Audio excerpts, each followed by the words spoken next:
भाइयों बहनों, आप विकासवाद को वोट कीजिए, विकासवाद को वोट कीजिए।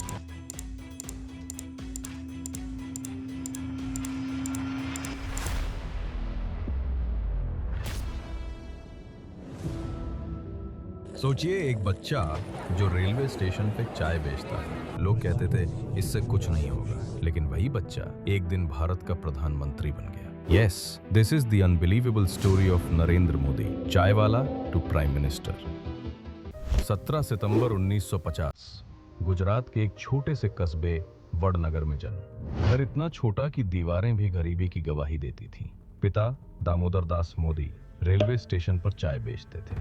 नरेंद्र भी छोटे थे, पर पिता का हाथ बटाते स्टेशन पर चाय बेचना उनका बचपन बन गया।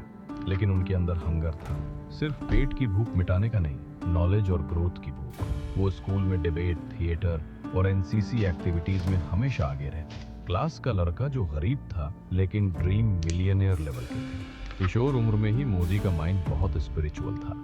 उन्होंने ठान लिया, मैं साधु बनूंगा। घर छोड़कर निकल पड़े हिमालय। वहां महीनों साधु संतों के साथ जीवन जिया। मेडिटेशन, सिंपल लिविंग और डिसिप्लिन, यहीं से उनकी लाइफ फिलॉसफी बनी।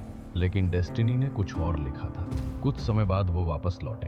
अब माइंड साफ था और मिशन क्लियर, लाइफ को देश सेवा के लिए डेडिकेट करना है। गुजरात लौटकर उन्होंने राष्ट्रीय स्वयंसेवक संघ आरएसएस ज्वाइन किया।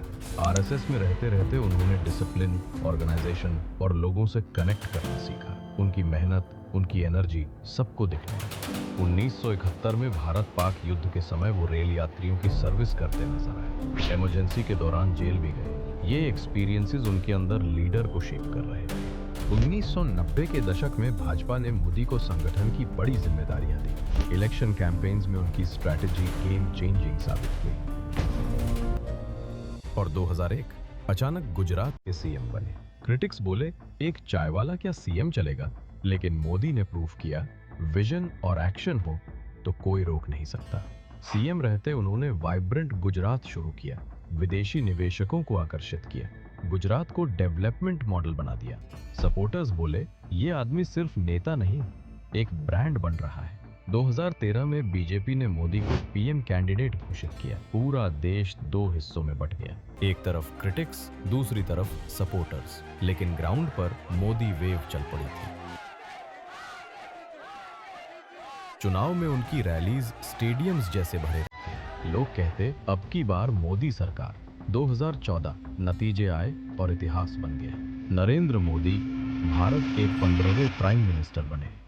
चाय बेचने वाला बच्चा अब 1.4 अरब लोगों का नेता। पीएम बनने के बाद मोदी ने कई बोल्ड स्टेप्स लिए।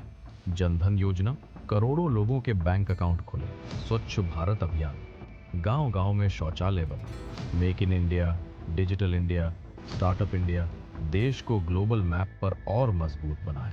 इंटरनेशनल स्टेज पर उन्होंने इंडिया की आवाज बुलंद की। अमेरिका हो, यूएन हो या G20, चाहे डिमोनेटाइजेशन हो या आर्टिकल 370 हटाना, डिसीजन ने उन्हें हमेशा स्पॉटलाइट में रखा। सपोर्टर्स ने कहा, स्ट्रॉन्ग लीडर। क्रिटिक्स बोले, controversial.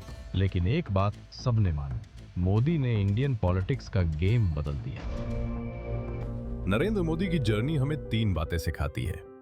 Background doesn't define future, चाय बेचने वाला भी प्राइम मिनिस्टर बन सकता है। डिसिप्लिन और हार्ड वर्क, यही सक्सेस की असली कीज है। विजन और करेज, रिस्क लेना जरूरी है अगर बदलाव लाना है। तो दोस्तों, नरेंद्र मोदी की ये कहानी सिर्फ पॉलिटिक्स नहीं, ये स्टोरी है ग्रिट, डिटर्मिनेशन और एक ऑर्डिनरी बॉय की एक्स्ट्रा ऑर्डिनरी जर्नी की। अगर आपको ये कहानी इंस्पायरिंग लगी तो लाइक और शेयर जरूर करें। और हाँ, सब्सक्राइब कीजिए हमारे चैनल अपवर्ड स्टोरीज, जहां हम आपके लिए लाते हैं ऐसी ही कहानियां जो इंस्पायर करें और मोटिवेट करें।